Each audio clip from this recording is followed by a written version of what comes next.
اور اسے تیزی سے اپنے قبیلے کے نڈر لوگوں کے ساتھ اس فوج کے ہمراہ مخالف فوج پر وار کیا۔ مخالفین یہ دیکھ کر حیران رہ گئے کہ اچانک ان کے لیے مدد کہاں سے آ گئی۔ ارطغرل غازی نے اپنے ساتھیوں کے ہمراہ جلدی دشمن کو شکست دے دی۔ بعد میں پتہ چلا کہ ارطغرل غازی نے جس فوج کا ساتھ دیا وہ سلطان علاء الدین کی ہی فوج تھی، جو کہ بازنطینی عیسائیوں جبکہ بعض کے مطابق تاتاریوں کی فوج سے مصروف جنگ تھی۔ ارطغرل غازی کی بہادری سے متاثر ہو کر سلطان علاء الدین نے اپنے کرچراغ کا زرخیز علاقہ رہائش کے لیے دیا گیا۔ یہ ایک پہاڑی علاقہ تھا اور کئی یہاں آباد ہو گیا۔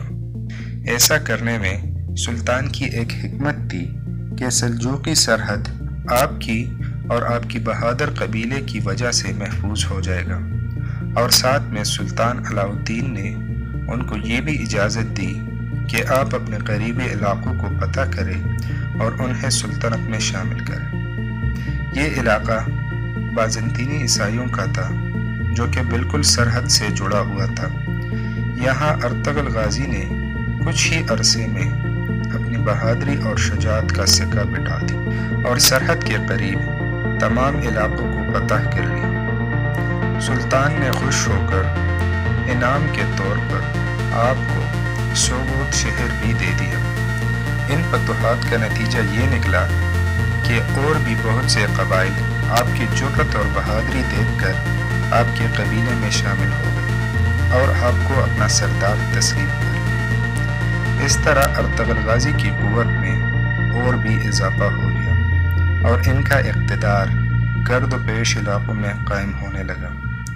سلطان علاء الدین کے لیے اس طرح ارطغرل غازی کا قوت اور اقتدار میں آنا پریشان کن ہونے کے بجائے ایک حوصلہ مند بات تھی، چونکہ ان کی سلطنت اندر ہی اندر مخالفین کی وجہ سے بغاوت کی در پر تھی۔ حالانکہ کونیا میں سلطان علاء الدین کی شان و شوکت اب بھی قائم تھی، تاہم بعض عیسائی بازنطینیوں اور تاتاریوں نے اپنے علاقے سلطنت سے الگ کر دیے تھے اور وہاں خود مختار حکومتیں قائم کر لی تھی، اور سرحدوں پر بھی جنگوں کا سلسلہ جاری تھا اور تاتاری حملوں کا خطرہ ہمیشہ رہتا تھا۔ ایسے میں ارطغرل غازی نے ان کی سلطنت کو وسعت دے کر انہیں مزید قوت بخشی۔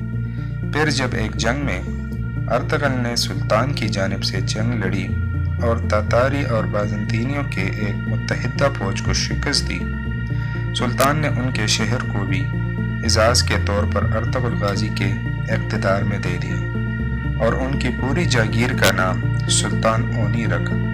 ارطغرل غازی کو اپنے فوجی دستے کا سپہ سالار مقرر کیا۔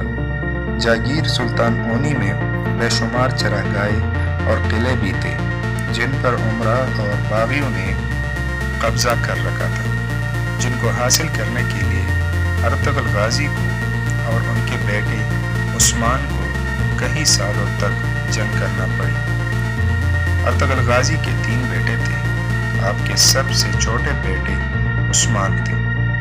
وہ بھی آپ کی طرح بہادر اور اسلام سے بے حد محبت رکھنے والے تھے۔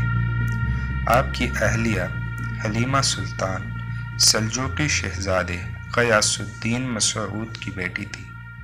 ان کے بطن سے آپ کے 3 بیٹے تھے۔ ارطغرل غازی نے 90 سال کی عمر میں وفات پائی۔ آپ کی وفات کے بعد آپ کے سب سے چھوٹے بیٹے عثمان غازی آپ کے جانشین بنے اور انہوں نے بھی اپنے زور بازو سے کئی علاقوں کو فتح کیا۔ 1299 میں سلجوقی سلطنت بالکل ختم ہو گئی۔ اس کے بعد عثمان غازی نے اپنے علاقوں میں خود مختار حکومت کا اعلان کیا اور اس طرح سلطنت عثمانیہ وجود میں آئی۔